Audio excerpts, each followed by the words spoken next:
The sun rose over Jamaica with a kind of merciless brilliance, its light cutting through the mist that clung to the cane fields, like a ghost of the night before. For the men and women bound to that soil in chains unseen but deeply felt, the day began long before the sun revealed itself.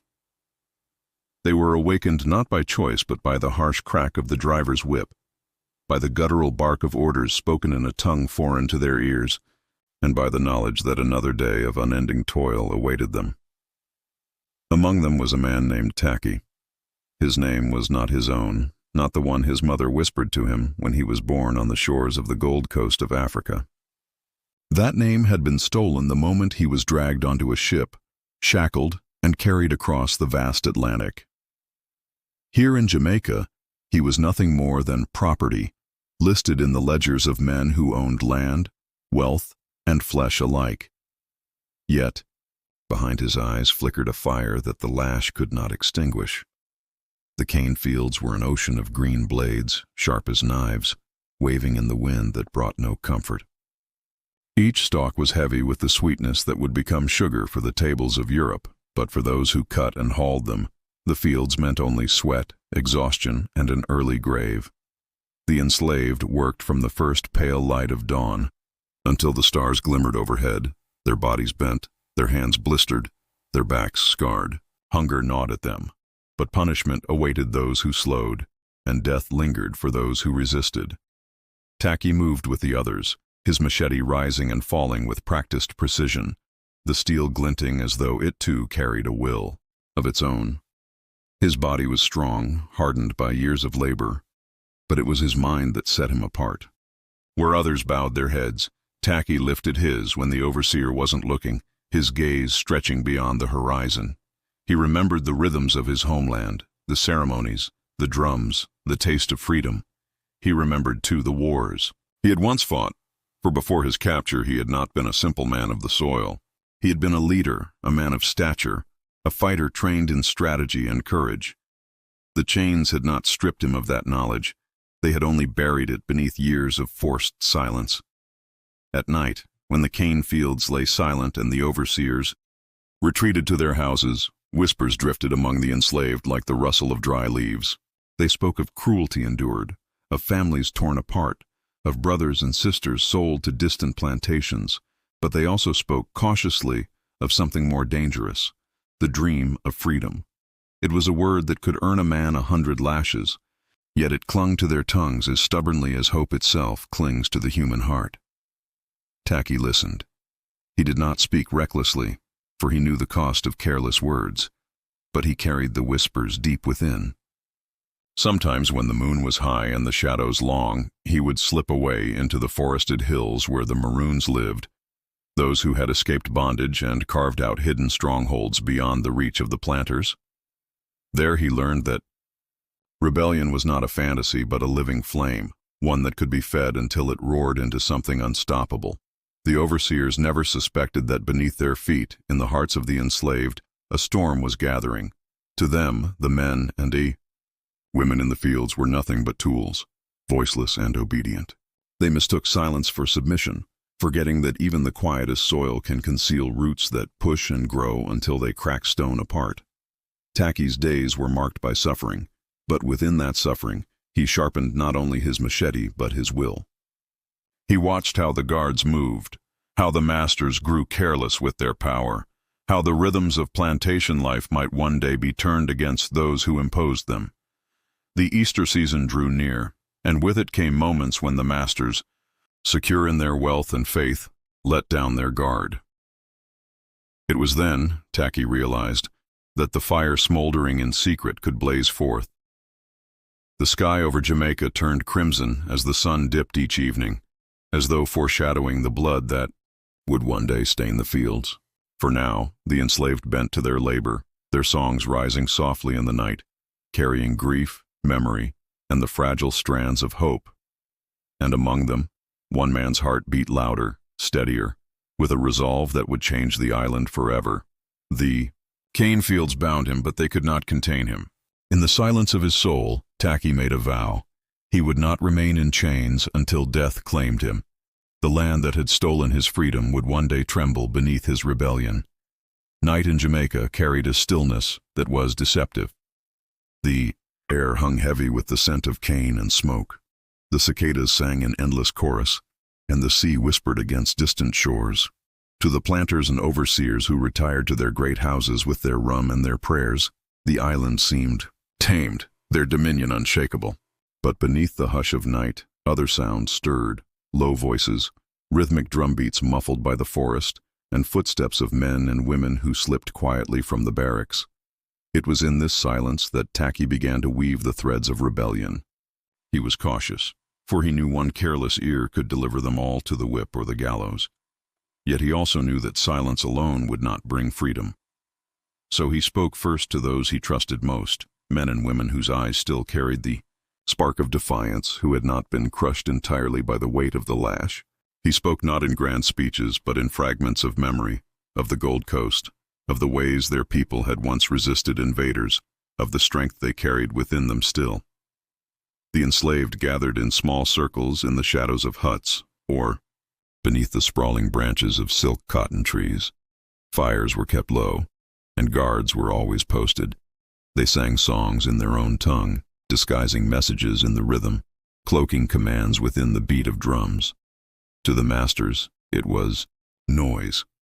To the enslaved, it was a call to arms, a reminder that they were more than chattel.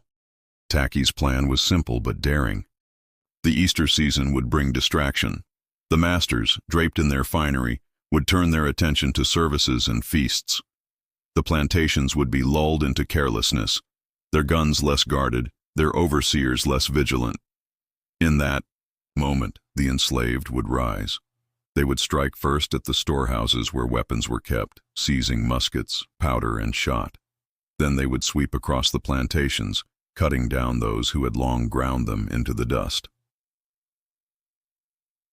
Every whisper carried risk. Informers were rewarded with food, privileges, or even the faint promise of manumission.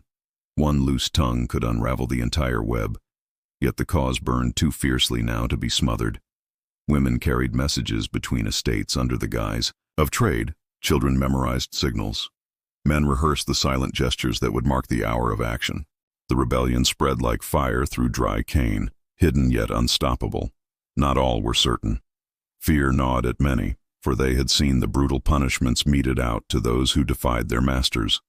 Burnings, hangings, mutilations. The island bore scars of rebellion crushed before it could bloom. Tacky listened to these doubts with patience, never condemning those who trembled. He knew fear well, had tasted it himself in the dark hold of the slave ship. But he also knew that fear could be turned into courage when hope was stronger than terror. In the hills, the Maroons watched. Some offered quiet support, passing along weapons or shelter, though they remained cautious of entangling themselves in open war with the British. Yet their very existence gave proof that freedom was possible, that the chains could be broken. Their hidden villages were sanctuaries of defiance, breathing reminders that the soil of Jamaica could bear liberty as well as bondage. Tacky moved between these worlds, the fields where men bent under the overseer's gaze, and the forests where freedom pulsed in the darkness. Each night his vision sharpened, the plan took shape, and the whispers grew louder. Easter was approaching, and with it, the moment of reckoning. The enslaved prayed in secret, but not in the way their masters demanded. They called upon the spirits of their ancestors, upon the gods of Africa, who had not abandoned them even across the sea. Rituals were performed with hushed voices, herbs burned, and blood spilled in sacred offerings. Strength flowed from memory, binding them together as one people again, not as property but as warriors reborn. In the barracks, men hid crude weapons beneath their sleeping mats, machetes sharpened not for cane but for flesh, stones prepared for slings, knives hammered from scraps of metal. The sound of steel on stone whispered through the night like a promise. Tacky himself polished his blade until it gleamed like moonlight, his reflection staring back at him with eyes unyielding. And yet, beneath the resolve, there lingered the weight of what must come. He thought of the lives that would be taken, of the blood that would spill, not only of masters, but of brothers and sisters who might betray or falter. Rebellion was not glory, it was necessity, born from the unbearable knowledge that life in chains was no life at all. The nights grew shorter as Easter drew near. Each dawn seemed sharper, as though the sun itself anticipated what would unfold. The cane fields whispered when the wind blew, as if carrying secrets across the island. Everywhere Tacky went, eyes turned toward him, waiting. And so the whispers thickened into a storm. Soon they would no longer whisper. Soon they would roar. The night before Easter was cloaked in a silence so deep it seemed unnatural, as if the very island held its breath. In the great houses, candles flickered, and hymns drifted faintly from the lips of planters preparing for their holy morning. They dressed their finest garments, their minds turned toward God and celebration, unaware that another kind of ritual was taking place beyond their sight. In the slave quarters, men and women lay restless. Some feigned sleep, but their hearts thundered in their chests. Beneath mats and in hidden corners lay machetes sharpened to cruel edges, muskets stolen or smuggled from careless hands, and clubs cut from sturdy wood. The enslaved whispered prayers, not the prayers of the planters' church, but invocations to ancestors, to spirits of protection and vengeance.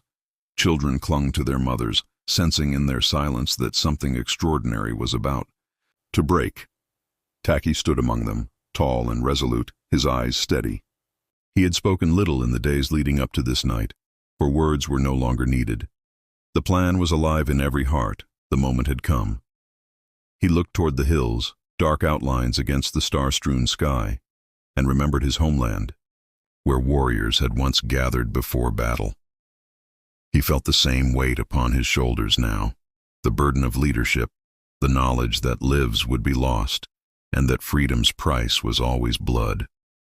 The signal came in the form of a drumbeat, low and rhythmic, carried across the distance from a clearing where the bravest had gathered. To outsiders it was a song, another cadence of the enslaved, but to those who waited it was the heartbeat of rebellion. One by one, men rose from their mats, gripping their weapons, their faces grim but alight with determination. Women armed, themselves as well. Knives hidden in skirts, torches ready to be lit. The march began before the cock crowed, under a sky that was just beginning to pale at the edges. They moved like shadows, slipping between huts and through cane fields, their bodies tense with the anticipation of violence. Tacky led them, his machete glinting faintly with each step. His voice was steady as he whispered commands, urging silence, urging courage. Behind him, the mass of the enslaved followed, bound together by desperation and hope.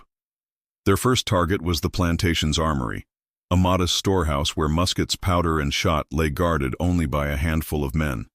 The guards had grown complacent, certain that the enslaved were too broken to dare such an act. They never saw the blade that cut them down, nor heard the footsteps that surged inside the storehouse.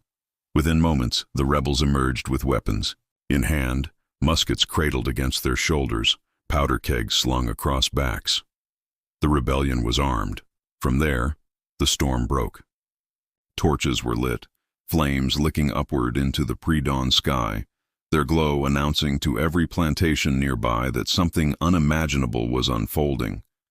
Masters were dragged from their beds, their cries silenced by steel.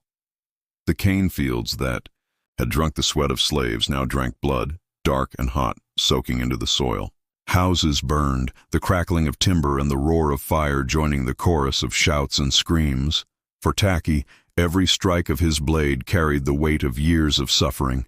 He did not revel in the blood, but neither did he falter.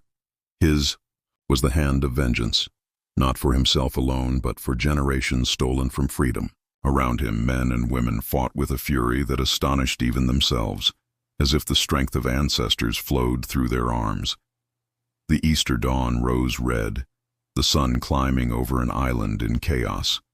Smoke curled into the sky, and the sound of muskets thundered across the fields. The planters, roused from their celebrations, scrambled to rally defenses. But the rebels were everywhere, striking swift and hard, cutting down those who had once wielded unchecked power. Yet, with every Victory came risk. The noise could not be contained, and already riders had been dispatched to spread word to neighboring estates, to summon militia forces from towns and garrisons. The British flag still flew over Jamaica, and its soldiers would not allow rebellion to thrive. Tacky knew this. He had not imagined that freedom would come easily. But in those hours of blood and fire, he carved open a wound in the heart of slavery itself, a wound that would never fully heal. He saw the fear in the eyes of the masters who fled, saw the possibility of an island unshackled. For the first time since his capture, he tasted the air of liberty, bitter and fleeting though it might be. The rebels pressed forward, moving from one plantation to the next, their numbers swelling as more enslaved men and women joined them. Songs rose above, the crackle of flames, songs of war, of Africa, of defiance. Children ran with messages, women fought beside men, and the island trembled beneath their fury. And yet, as the sun climbed higher, shadows of doubt gathered. The militia would come, armed and disciplined, with horses and cannon. Betrayal lingered in every corner, for not all enslaved dared the path of revolt. Tacky's eyes scanned the horizon, his jaw set. Easter morning had brought them this far, but he knew the true battle had only just begun. The dawn of Easter was no longer a holy morning of hymns and feasts. It had become a morning of fire, of vengeance, of rebellion. And at its heart stood Tacky, his machete slick with blood, his spirit burning with a vision of freedom that could not be extinguished. The rebellion spread like a brush fire driven by wind. From one plantation to the next, the rebels surged, their blades flashing, their voices rising in chants that echoed across valleys and fields. Smoke climbed into the sky, a black banner that could be seen for miles, warning masters and overseers that the world they had built upon chains was unraveling. For the enslaved, each blaze was more than destruction. It was a beacon of hope, a sign that the impossible was becoming real. But freedom's fire burned alongside fear. By midday on Easter, the British had roused their militias. Mounted men rode out from towns, muskets at the ready, bayonets gleaming in the sunlight. Word of Tacky's uprising reached the governor, who called upon not only soldiers, but also Maroon allies, men hardened in the hills who had fought long wars against both slavery and the crown, but who now, through uneasy treaties, served as hunters of the very rebellion that mirrored their own past. Tacky led his followers away from the open fields into the thick forests and hills. He knew the militia would fight fiercely in the cane lands, where roads gave horses advantage. But in the hills, where paths were narrow and trees pressed close, the rebels could strike and vanish, using the land as their shield. These were no strangers to hardship. They were men and women who had labored until their backs broke, who had endured hunger and torment. Hardship had made them strong, and in the forests, that strength became a weapon. The march was grueling. Smoke clung to their clothes, sweat drenched their bodies, and the cries of infants mingled with the silence of those who had fallen behind. Yet they pressed forward, machetes still gleaming, muskets cradled, eyes watchful. At night, fires were kept small, but the rebels sang softly, voices low, songs of Africa carried on the Jamaican wind. Tacky sat among them, his gaze distant. His mind weighed heavy with strategy. He was not merely a warrior, he was a leader, calculating each move like a game of war he had played in his youth across the seas. The militia came swiftly, riding with the urgency of men who knew that delay meant ruin. Their columns moved along roads, cutting through valleys, muskets ready to unleash volleys. Planters joined them, furious and terrified, clutching pistols with trembling hands, and with them came the Maroons, fierce and relentless, their knowledge of the hills unmatched. They had once fought the British to a standstill, earning their freedom in treaties, but now, bound by those same agreements, they tracked Tacky's forces through the forests. The first clash came at dawn 2 days after the uprising began. The rebels, hidden among rocks and trees, struck with sudden ferocity. Muskets cracked and smoke curled through the undergrowth. The air filled with the shrill cries of the wounded, the clash of steel, the desperate shouts of men fighting not only for victory, but for survival. Tacky moved through the fray like a storm, his machete cutting arcs of death, his voice urging his people forward. For a moment, it seemed they might break the militia, drive them back down the slopes. But discipline and numbers weighed heavily against them. The soldiers regrouped, firing in volleys that tore through the forest. Each shot claimed lives, rebels falling with cries that pierced the chaos.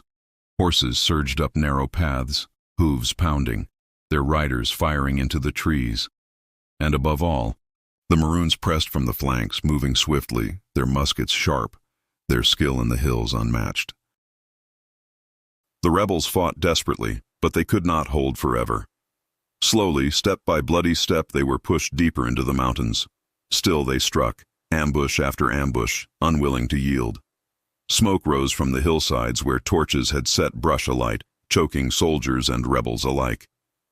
The earth itself seemed to tremble beneath the fury unleashed. In the nights that followed, the rebellion fractured. Some rebels, exhausted and fearful, slipped away, hiding in caves or fleeing into remote valleys. Others stayed close to Tacky, unwilling to abandon their leader, their faith bound to his vision. Food grew scarce, water harder to find. The sound of dogs in the distance, the hounds of the militia, haunted their nights. Yet Tacky did not bend. His eyes, though shadowed by fatigue, still burned with the same fire that had driven him from the cane fields. He spoke to those who remained, not with promises of easy triumph, but with truth, that freedom was worth every drop of blood, that even if they fell, their defiance would echo beyond their lives. His words steadied them, gave courage to trembling hearts, bound them. Again in purpose, the hills became a battlefield without end. Skirmishes flared, muskets barked, machetes flashed in moonlight. Rebels struck from shadows, then vanished into the brush. Soldiers cursed and bled, planters trembled, Maroons advanced steadily, relentless in their hunt. The island itself seemed divided, one half burning for liberation, the other clinging desperately to chains. In the great houses, planters prayed for deliverance, their wealth and lives trembling with each rumor of rebellion spreading.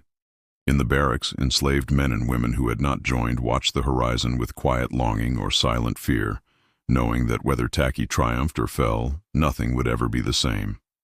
By the fourth day, the rebellion no longer swept across the land in great waves. It flickered now in pockets of resistance, bands of men and women still defiant, still fighting, still refusing to bow.